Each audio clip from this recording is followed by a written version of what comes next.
Thor the strongest Avenger.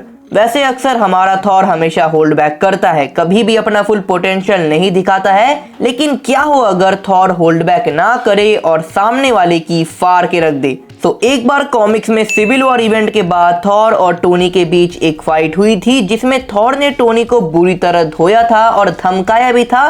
लेकिन क्यों, तो चलो जानते हैं।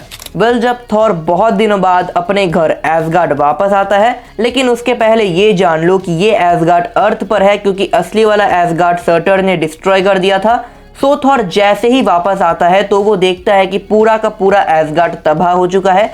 देन उसके बाद थॉर उड़ते हुए पूरे एसगार्ड को देखता है और थॉर तबाही को देखते देखते एसगार्ड के बिल्कुल बीच में आकर रुक गया और देखा कि किस तरह से सारे घर बुरी तरह से बर्बाद हो चुके हैं एंड स्ट्रीट में हर जगह सिर्फ खून ही खून भरा हुआ है और एसगार्ड के सारे लोग बुरी तरह से घायल हो गए हैं और ज्यादातर लोग तो मर भी गए हैं। देन ये सब देखने के बाद थॉर को बहुत ज्यादा बुरा लग रहा था और वो इस हादसे को देख काफी शर्मिंदा फील कर रहा था और अफसोस भी था कि काश मैं यहाँ होता और मेरे लोगों को बचा पाता। देन फिर उसके बाद थॉर ने ये भी सोचा कि उस वक्त अर्थ के बाकी सुपर हीरोज कहाँ थे और आखिर उन्होंने इन लोगों की मदद क्यों नहीं की। और तभी आयरन मैन की एंट्री होती है और आयरन मैन वहां थॉर के साथ अच्छे से बात करने आया था। आयरन मैन ने कहा कि मैं बहुत खुश हूं कि तुम जिंदा हो, लेकिन थॉर बिल्कुल चुप था, क्योंकि ऑब्वियसली थॉर काफी गुस्से में था यार। सो आयरन मैन थॉर को काम करने की कोशिश कर रहा था और आयरन मैन यहाँ थॉर को basically new government registration system के बारे में बताने आया था। आयरन मैन पूरा सिचुएशन थॉर को एक्सप्लेन करने लगता है कि तुम्हारा ये न्यू एसगार्ड अभी अमेरिका में है, मतलब ये एसगार्ड अब गवर्नमेंट की प्रॉपर्टी है और सारे एसगार्डियंस को रजिस्टर करना पड़ेगा। और आयरन मैन ने ये भी कहा कि थॉर तुम्हें भी कोऑपरेट करके गवर्नमेंट रजिस्ट्रेशन को ज्वाइन करना ही पड़ेगा और गवर्नमेंट के लिए काम करना पड़ेगा। बेसिकली आयरन मैन ने थॉर को वार्निंग दिया कि तुम्हें कोऑपरेट करना ही पड़ेगा चाहे कुछ भी हो जाए। थॉर को ये बिल्कुल भी पसंद नहीं आया एंड थॉर टोनी पर और ज्यादा गुस्सा हो गया। और वैसे भी एसगार्ड आने से पहले थॉर टोनी से गुस्सा था, क्योंकि सिविल वॉर के टाइम पे टोनी ने थॉर का एक क्लोन बनाया था जिससे वो कैप्टन अमेरिका की टीम को हरा सके।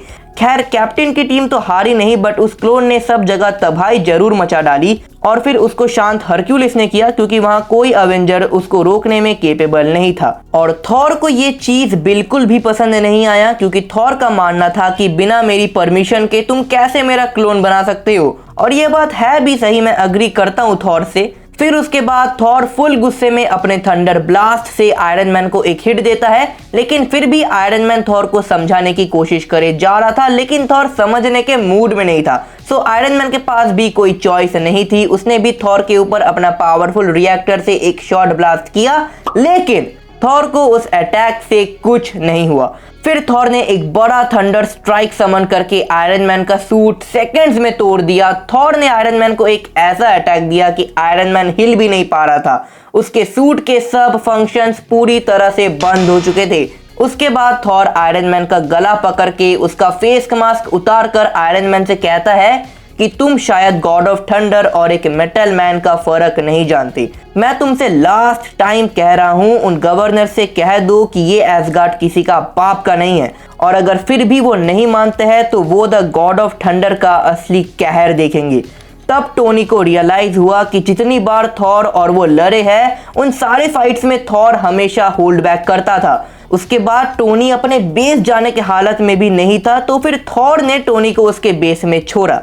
तो यार यही था हमारा आज का video, Thor versus iron man. तुम किसके फैन हो मुझे कमेंट कर जरूर बताना, और साथ ही चैनल को सब्सक्राइब और वीडियो को लाइक करना मत भूलना। तो मिलता है अगली वीडियो में, तब तक के लिए bye bye and thanks for watching.